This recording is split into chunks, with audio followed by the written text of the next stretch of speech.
of Iceland, and now give the floor to Her Excellency Pasowende Peliadje Kabore, Minister for Humanitarian Action and National Solidarity of Burkina Faso.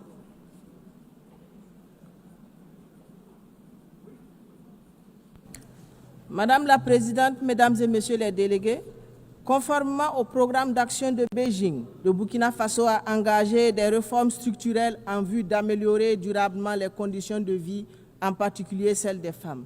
Cet engagement s'est traduit par le renforcement du cadre juridique et institutionnel ainsi que des initiatives visant l'autonomisation socio-économique des femmes et leur pleine participation aux sphères de décision.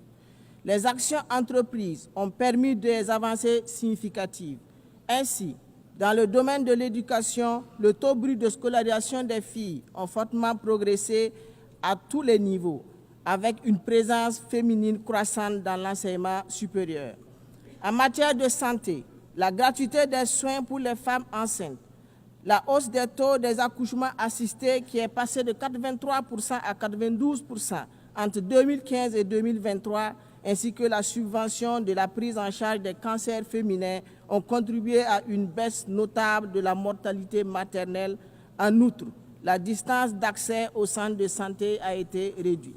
En matière d'autonomisation économique, l'accent a été mis sur une meilleure inclusion des femmes et des filles dans le secteur agricole et financier.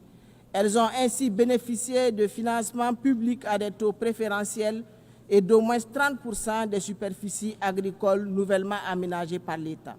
En 2020 et 2024, plus de 500 000 femmes ont bénéficié de crédits du Fonds d'appui aux activités rémunératrices des femmes pour un montant global estimé à près de 200 millions de dollars US. Au niveau de la gouvernance, la représentation féminine au Parlement et d'autres instances de décision a connu une nette amélioration.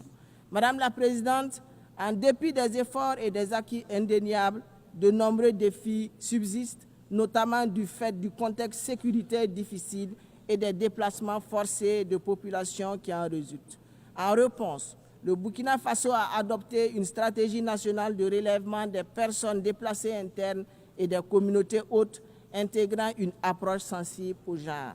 À moyen et long terme, mon pays entend renforcer l'autonomisation économique et l'entrepreneuriat féminin, intensifier la lutte contre les violences faites aux femmes et aux filles, ainsi que les pratiques néfastes telles que la mutilation génitale féminine et le mariage forcé, améliorer l'accès aux soins de santé maternelle et infantile, promouvoir l'accès des femmes aux sphères de décision et aux infrastructures de base. Pleinement convaincu du rôle essentiel de la famille comme vecteur de transmission des valeurs et levier de transformation sociale, nos politiques publiques continueront de mettre un accent particulier sur la protection de la famille, gage de l'épanouissement des femmes et des filles. Pour terminer, ma délégation réaffirme son ferme engagement à faire de l'égalité des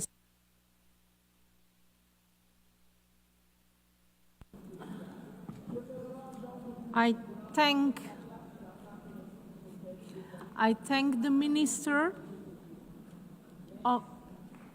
thank the Minister of Burkina Faso and now give the floor to Her Excellency Sean Sobers, Minister of Foreign Affairs and CARICOM Affairs of Trinidad and Tobago.